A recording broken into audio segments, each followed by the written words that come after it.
A man has been arrested after police say he shot and killed his girlfriend inside of a Houston apartment late last night and then sent disturbing photos of her body to family members. That is when the family called police to a home on McHenry Street in the Gulf Crest community in southeast Houston.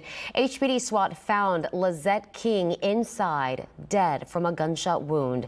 Lzette King was a 46-year-old woman living in southeast Houston, Texas. To most people, she was known as a kind and free-spirited person. But to her family and close friends, she was much more than that. Lzette, or Zette, as her loved ones called her, was a mother of two. She had a son who was 19 and a younger daughter who was just 10 years old. She worked hard, cared deeply for her children, and always tried to help the people around her. But what most people didn't know was that Lzette had already lived through deep pain. Years ago, her twin sister was killed by an abusive partner. That loss left a hole in her heart that never fully healed. Still, Lzette did her best to move forward and take care of her family. Welcome to Deadly Crimes, the channel where chilling stories, real victims, and shocking truths come to light. Subscribe and stay tuned as we expose the darkest sides of human nature, one crime at a time.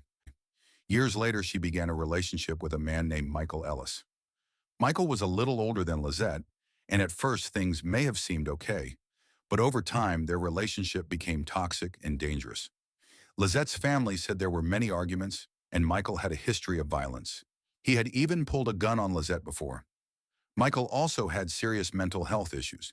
He had been diagnosed with paranoid schizophrenia, but he wasn't taking his medicine. He started to believe that Lzette was part of a government plot to hurt him. His behavior became more and more disturbing. Even after their relationship ended, Lzette made the mistake of letting Michael stay in her apartment. It's not uncommon for victims of abuse to feel stuck or unsure of what to do. Maybe she thought keeping the peace was safer. Maybe she just felt sorry for him. But sadly, this decision would end up costing her life. On the night of June 17, 2025, everything changed. At around 9 p.m., police were called to Lzette's apartment complex near McHenry Street and Fairway Drive in southeast Houston. A man had been shot in the leg in the parking lot. That man later told police that he didn't know the shooter. He had been sitting in a car with his fiancée and their two children when a man walked up and shot him. That man was Michael Ellis. The shooting seemed random, but it was just the beginning of a violent night.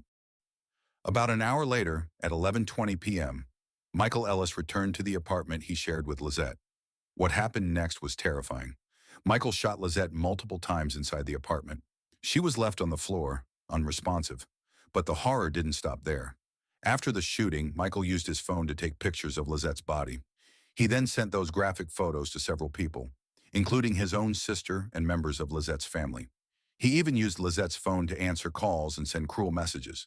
In one text, he wrote, "F everybody." He told people he was coming for the rest of Lzette's family next. His sister was the one who first called 911. At the same time, Lzette's sister, Shatina Thompson, received one of the photos. She couldn't believe what she saw. She quickly called her daughter, who had also gotten the message. Then the panic set in. Shatina said she had to act fast. Michael knew where their parents lived. He had made threats. They couldn't wait. The family immediately rushed to get their elderly parents out of their home and into safety. They were scared that Michael might try to hurt them next. While all of this was happening, police returned to the apartment to do a welfare check. SWAT officers entered and found Lzette's body. She was pronounced dead at the scene. Her family's worst fears had come true. A man has been arrested after police say he shot and killed his girlfriend inside of a Houston apartment late last night and then sent disturbing photos of her body to family members. That is when the family called police to a home on McHenry Street in the Gulf Crest community in southeast Houston.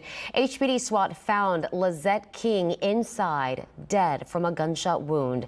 Police caught up with the suspect, Michael Ellis, 25 miles away at Willowbrook Mall. KPRC2's Devin Clark spoke with the victim's family. He's live right now outside the Harris County Jail with their message. Devin? Danny, it was a violent and bizarre sequence of events that landed Michael Dwayne Ellis, said to be a habitual domestic abuser, behind bars. But one of his victim's family members tell me that even the Harris County Jail is too good for him. We're hurting behind someone who can't control their emotions. Yeah. So it's very, very devastating. 45-year-old mother of two, Lzette King's family is reeling with grief. King's boyfriend, 48-year-old Michael Dwayne Ellis, accused of shooting King to death at their apartment on McHenry Street late last night. I'm literally like numb right now. It's like I don't even know which emotion to actually hold on to. I'm furious. Furious. Investigators say before Ellis killed King, he also shot a man in the leg. Officials have not mentioned any direct correlation between the two cases, but King's family says they have an idea. One other neighbor said that he accused the guy of messing or dating with Lzette, but the neighbor also said that was completely false. King's family says after Ellis killed her, he sent pictures of her lifeless body to his sister, along with threats to harm other members of King's family. Our goal was to try to make sure we got mom and dad out, and we tried to figure out what was going on at the scene. If he was headed there, Ellis never made it to King's parents' house. He was arrested near the Willowbrook Mall this morning. Ellis's sister, who got the shocking photos of King's body, says Ellis suffers from paranoid schizophrenia and at times believed King conspired with the government to kill him. King's family says they believe Ellis was in his right mind because he had a well-drawn-out violent plan, which he acted on. He knew what he was doing. And to do what he did, take pictures and send it to his sister, come on now. And he say thought that he had a plan to come and kill the rest of the family. So he ain't crazy. Making matters even harder to cope with, King had a twin sister who their mother says also lost her life to domestic violence back in 2001. Both of my girls, my twins. The family hopes their most recent tragedy serves as a wake-up call to other domestic abuse victims who are still alive. If you're dealing with anything domestic like that, get out. Get out. No one deserves that. My sister did not deserve to die behind this maniac. King's family tells me that they are right now bracing for her autopsy report, which they hope to receive no later than tomorrow, and then they'll start that daunting task of planning her funeral. We are live outside of the Harris County Jail. Devin Clark, KPRC 2 News.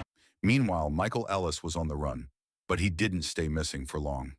Around 3 a.m. on June 18th, just hours after Lzette was killed, police found him about 30 miles away at Willowbrook Mall.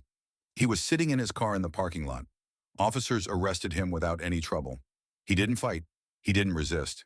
It was like nothing had happened. Michael was taken to Harris County Jail. He was charged with murder and with unlawfully sending photos of a deceased person. His bail was set at $915,000. But to Lzette's family, no amount of jail time or bond would ever bring her back. As the news of her death spread, the community reacted with sadness and anger. People who knew Lzette couldn't believe what had happened. Social media was filled with posts about her. Friends shared memories. Some called for justice. Others shared their own stories of abuse and survival. The family had already lost one daughter to domestic violence. Now they had lost another, two sisters, two tragedies, 24 years apart. Michael Ellis had a long history of violence. He had prior assault charges and domestic violence arrests. He had been reported for sending revenge porn. Yet somehow he was still free, still able to hurt the woman who had once trusted him. Now Lzette's family is speaking out. They're warning other women not to stay silent. They want people to take domestic violence seriously before it's too late. They've started raising awareness, hoping Lzette's story will help save someone else. As of now, Michael Ellis remains in jail. The court is still reviewing the case. Mental health exams are being done, but Lzette's family says there's no excuse for what he did. Lzette King was more than a victim. She was a mother, a daughter, a sister, a friend. She should be alive today. Her children should still have their mother. Her family should still have her smile. If you or someone you know is in an abusive relationship, don't wait. Get help. Talk to someone. Call the National Domestic Violence Hotline at 1-800-79-973 or text START to 88788. Lzette's life mattered. Her story matters. And now her family is making sure her voice is never forgotten. Thanks for watching Deadly Crimes. If this case moved you, make sure to like, comment, and subscribe for more real stories that deserve to be heard. Until next time, stay safe, stay aware, and never stop seeking justice.